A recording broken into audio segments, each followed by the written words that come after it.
All right, good morning, everyone. Welcome to today's press conference. We're first here with Captain Collin Wright of the defense.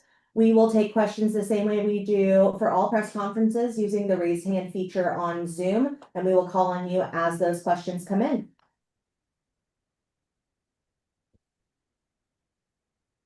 Ben Parker, you're up first. Sup, Colin? Just kind of talk about how the bye week was for you guys and what the key points of emphasis you feel were heading into this week's matchup against Cal as you coming off that bye. I think it was great. I think we got a lot of time to self-scout and a lot of time to go back and obviously reevaluate ourselves. I mean, it's a long season. There are obviously certain things that we do a lot of and other teams do a lot of. So us having the time to sit back and see things that we can improve on in all three phases were important and obviously so for us that was the main objective and obviously getting ready to prepare for our next opponent. So that's kind of how we took it. John? Colin, you've gone up against a lot of terrific quarterbacks in your time here. The young man is playing for Cal on Saturday. It has quite a bit of talent, it seems, just a freshman. But JKS, how do you view him? What challenges does he present? He's good. He's very talented. Obviously, very accurate quarterback. Makes all the right reads. So for us, we just got to do we got to do a good job trying to confuse him. Obviously, he's a young quarterback, and we know that, and we have to use that to our advantage. But obviously, he's very talented. It's definitely going to be an exciting matchup. It always is with those guys. So looking forward to it. Troy? Yeah, a bit more on that because I think when you look at JKS and some of the things that he can do, certainly his placement, tight windows, contested catches that he's able to put his receivers in a position to make plays on. How does that kind of add to the challenges that are already inherent in defending some of the things that he can already do? Uh, I'm gonna be honest, we don't really worry about those things. We just worry about what we can do and what we see on tape. So for us, we just worry about us on defense, focus on our details, and if we do all those little things right, then we'll have no issues. So it's for us, it's all about framing, and for us, it's just how can we be the best when we're out there? How can we do our jobs and perform at a high level? Thank you, Troy. Ben?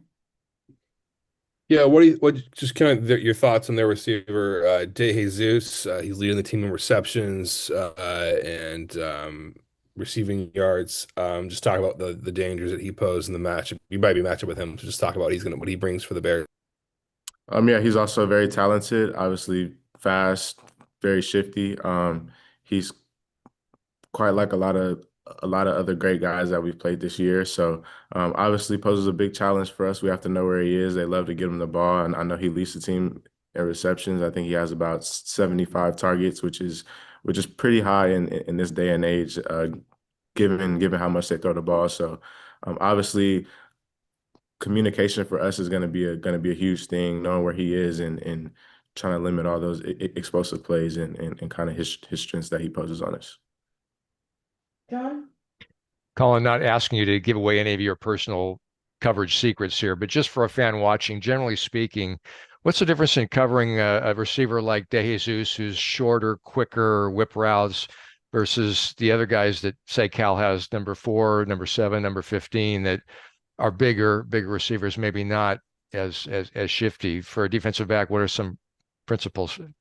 Bigs versus the littles. Uh, For me, honestly, I always love to keep the same approach. I think you have to be physical. Obviously, if you just look across the entire landscape of college football, these receivers only get faster and bigger. So for us, we have to be physical. We have to disrupt the timing. So as much as we can do our job and really try to make those guys super uncomfortable while they're running routes, while they're trying to block us doing all those things, that's like truly the key to kind of getting them off their game. So for us, I think that's where it starts, is being physical in all aspects of the game. When the ball is thrown our way, when the ball is not thrown our way, and we obviously know that it'll be the same. It'll be the same way for them, given the stakes of the game. So for us, we just keep those things in account, and we just have to be the more physical team. Troy? As a senior, what does this big game mean to you? It's exciting. Obviously, we haven't been able to get it done since I've been here, and I think everybody obviously is very clear what this game means to us, what this game means to everybody that's played here before, and what better year to do it than now? What better year to do it while we're at home when we have a lot of fans and a lot of people here? It's truly exciting, and I think we're doing all the things that we can do to be prepared and put ourselves in great position to do so. So for us, I mean, yeah, it's the same approach every game, but obviously this one means a little more. And for me being an older guy, sharing all those stories and all the games that we've had in the past with the young guys and kind of helping them understand what type of game is going to be is super important. And I think everybody gets it. Everybody knows how important it is. And obviously it's going to take 4 great quarters of football to win through. And that's how it always is. And something Coach Wright talked about this week is how uh, records obviously don't matter. This game is obviously a huge rivalry. So all the outside noise doesn't matter. Is gonna matter. What's gonna matter is what we do in between the white lines. So we're just trying to get ourselves ready for that. But it's obviously very exciting, and we can't wait to go. Ben Parker? Yeah, Brandon Nicholson's really talked about how much you've been of help to him as he kind of grows as a corner. Just kind of what are your thoughts on his game and what he's been able to grow during this season? Man, Brandon's awesome. I think he's grown tremendously. I think just from like a mental aspect of the game. I think there's a lot of nuance, obviously, in our position, and those are kind of some things that I try to give him. Obviously, every offense, if you look, all of them have tendencies. So knowing those tendencies and being able to use those to your strength, and obviously seeing things when you're on the field, right? Obviously, it's easy to watch film and see things, but seeing it when it's 5 to 4 seconds when the offense is going to hurry up and going tempo and kind of knowing what they like to do.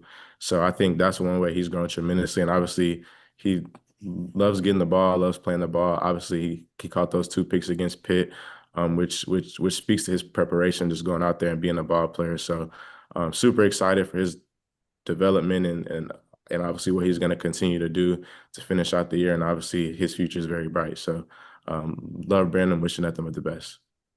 John? Collin, Troy and I have been perusing the Cal roster. We see a number of guys from the Houston area, including, I think, a Manville High guy. So, Yeah. A, do you know anybody on the Cal roster in this big game among Bay Area combatants? And B, just kind of more generally, the Houston area pipeline to the Bay Area. I mean, Andrew Luck went to high school there back in the day. Shanae Ogumake is from I believe the Houston area, just kind of the pride, and I'm not sure what the area code is, but just the Houston pipeline of talented student athletes to the Bay from Houston. Yeah, it's actually funny. The starting punter, his name is Brooke Honore. He's one of my close friends. We went to high school together, played together. So obviously he's new there, transferred there. He's learned what that game means. So obviously we talked about it the last time we hung out with each other. So I'm super excited to be able to compete against him, and it's just exciting to be able to go out there and play against some high school teammates. So regardless of what the game is, I'm super excited to see him and be able to go against him. But yeah, I know a lot of guys over there, and it's obviously very exciting just to go out there and play. Any other questions for Collin? All right, we will be right back with Titan Sam Roush.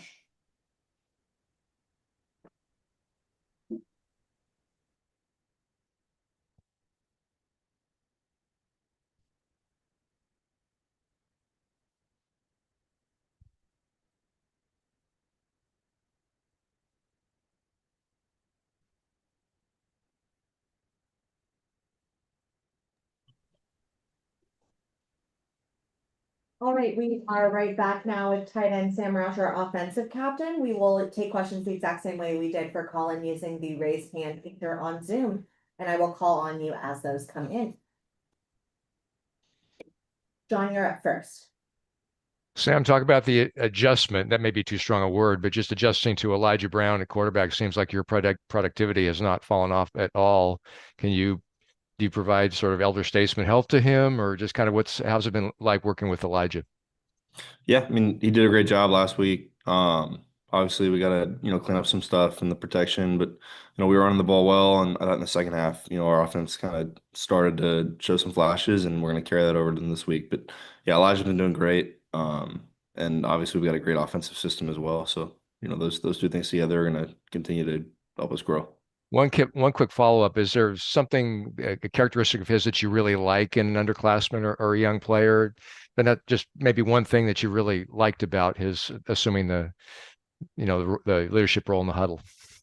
Yeah, I mean, I think sometimes big quarterbacks will come in and they're kind of forced to start their freshman year, and that can be good, but sometimes it's hard on them. So I think him having a year to kind of develop was great. Just kind of being able to learn under Ashton and under Ben, and now he's kind of able to come into his own, which is great. Great to see. Troy? Yeah, Sam, as of right now, overall, what's your snapshot of the offensive side of the ball, where it is right now and where it can still go these final two games?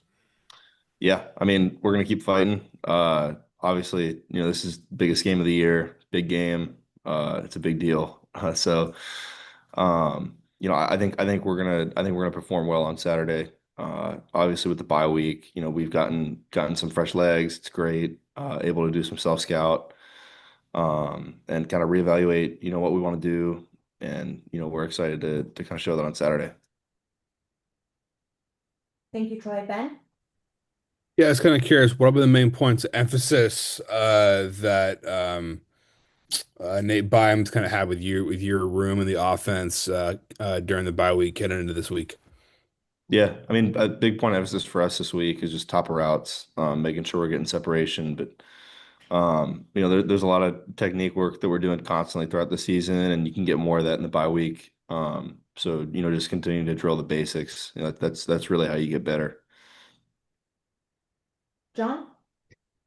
Sam, we've noticed that your two big plays have been outside the numbers. That you're lethal out there when you get one-on-one. Just more generally for a tight end in the college game, catching between the hashes and outside the numbers. Is there a difference in that? And maybe why have you been so productive when you get the ball outside the numbers?